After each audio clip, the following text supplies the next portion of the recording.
in all of sports.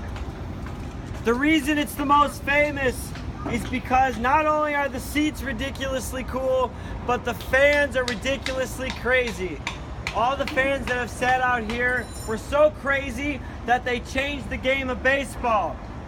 We call them the bleacher bums. Now you guys are officially bleacher bums, so congratulations.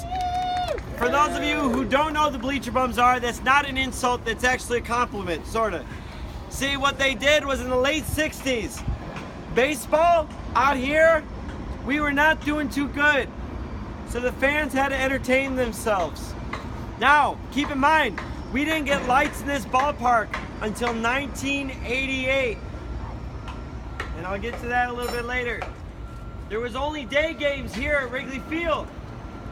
So what fans started realizing is as they watched the games on TV, they started seeing the same exact people sitting in the bleachers every single game. Now, if you are watching a Cubs game every day during the day, you must not have a job, right? So you must be a bum. And if you're sitting in the bleacher section, that makes you a bleacher bum.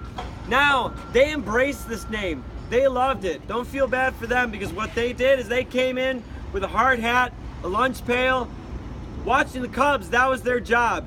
And guys, these people were crazy. It was also like they had a part-time job in drinking alcohol. They were nuts. They were nuts. So they did these things. For example, this section right here with the bushes, this used to be the center section of the bleachers. Fans could sit there.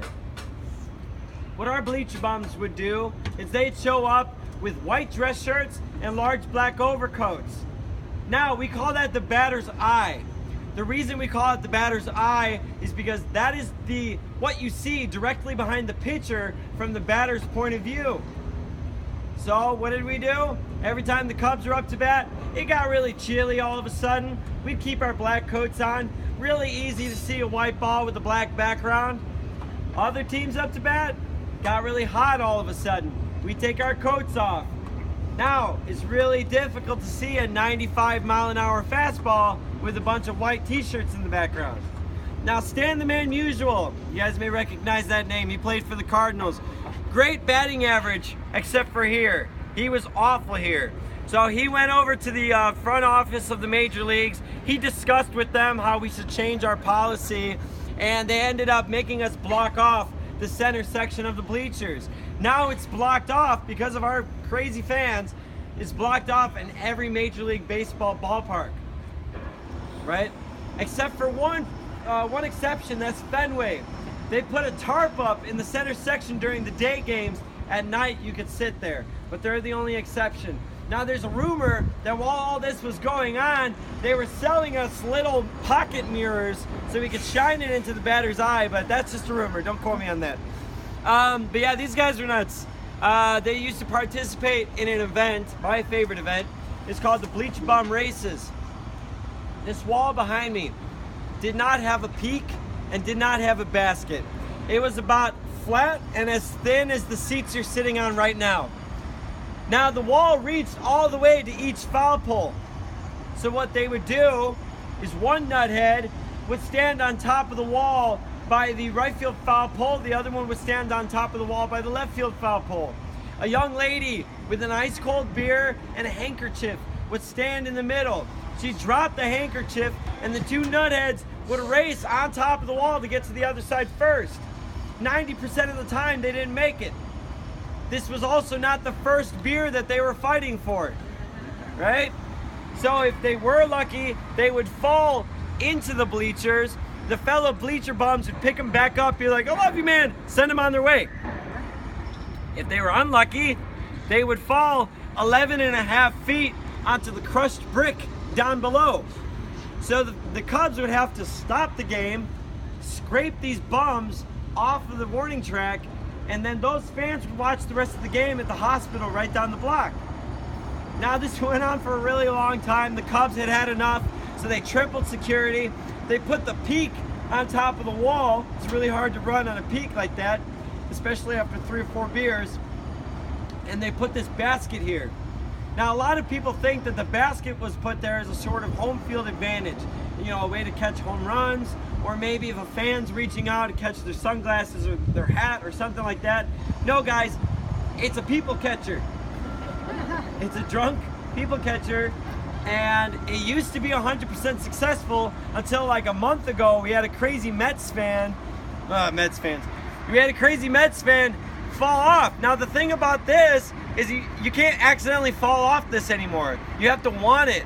So he went for it, and it was not pretty. It didn't end well for him. So, but yeah, so he's the bleacher bumps are the reason why we have all this here down here, right? Let's talk about the flags. Remember I was talking about at the beginning how we have a bajillion flags? Here they are. Now, the idea was that we were going to put a flag up for every time the Cubs won a World Series. So we have two. 1907 and 1908. First team to win 2 consecutive World Series. Those got a little lonely out there. So as a Cubs fan, as some of you may know, your definition of a championship has to become a little loose.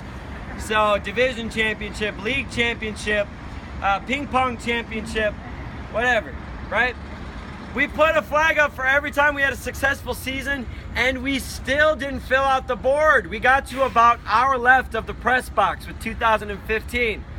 So then, from there on out, we put a flag up every time a Cubs player did something neat. So, to go in order, there's a blue flag with the KW on one side and 20 on the other. Can anyone name that one? Kerry Woods, 20 strikeouts, one of the top 3 most dominant pitching performances of all time. It was only his 3rd or 4th consecutive start. He was about 21 years old when he did it. Hack on one side, 191 on the other. Hack Wilson, what did he do? That's right, he had 191 RBIs. Just to put that record in perspective for you guys, no one has gotten within 20 of it. He had a shorter season. Chris Bryant, who won Rookie of the Year last season, shattered the rookie record with 99. So that record's gonna stand for a long time. Next to that, we have Sammy on one side, 66 on the other. I'm sure you guys know what that one is. Sammy Sosa, 66 home runs. Hawk on one side, 8 on the other. That's for Andre Dawson's MVP season. We have JR on one side, 42 on the other. That's for Jackie Robinson. 42 was his number. It's retired throughout all the major leagues. There's only one day where we can wear that number. That's Jackie Robinson Day.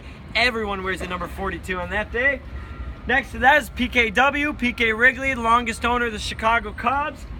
And then we have a couple placeholders for the next 2 World Series that we win this year and next year. And then, thank you, yeah, exactly. And then we still have a little bit of space, but I'm not going to talk about that. So during game days, you'll realize on the foul poles that we put 3 flags on each foul pole. On this side, we have, Fergie Jenkins, Billy Williams, and what's the third one? Ryan Sandberg. We have their retired numbers and their names above their numbers on this side. And on this side, we have Greg Maddux, Ron Santo, and Ernie Banks. Those are our Hall of Famers. We put their retired numbers up here.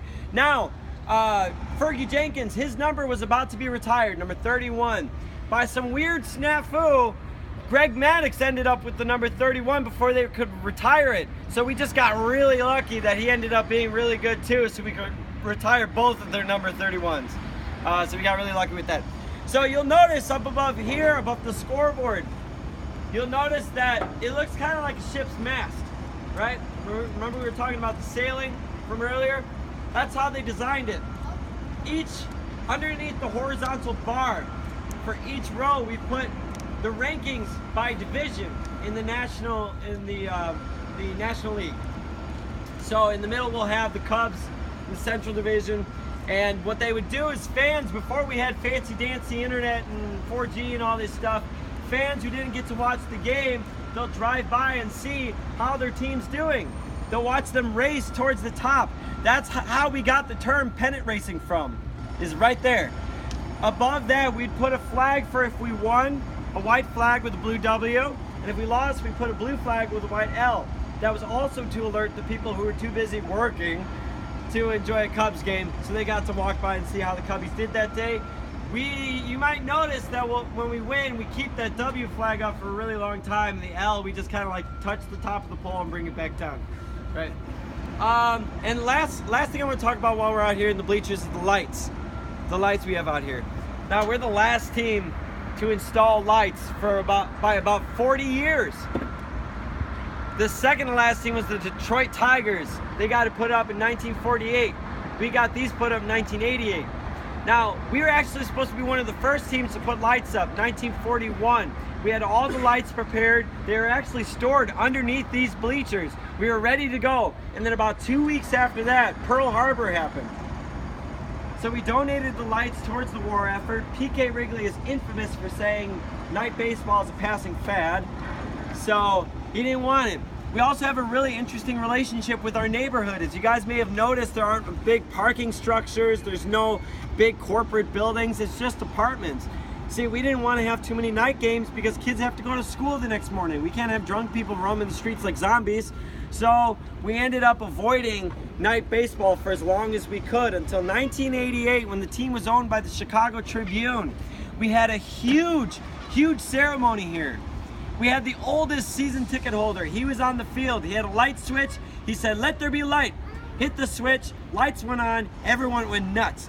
Ryan Sandberg hits a 2-run homer. It's a fantastic game. And then it was just our luck. We got rained out. That's right. Right after that, we got rained out. Harry Carey said that's God's way of saying we shouldn't play night baseball here at Wrigley Field. We didn't listen to him though, because then on the next day, we played August 9th, 1988, we played our first Cubs night game here at Wrigley Field. That wasn't the first night game played here at Wrigley Field though. The first night game was in 1944. We had the All-American Girls Baseball League All-Star game here. They lined up the lights all along the back of the bleachers and they played their All-Star game here. PK Wrigley had a chance to keep those lights and he said, nah. We got rid of them and we had to wait another 44 years for that. So, but now we have the lights. So while we're out here, you guys have any questions? No?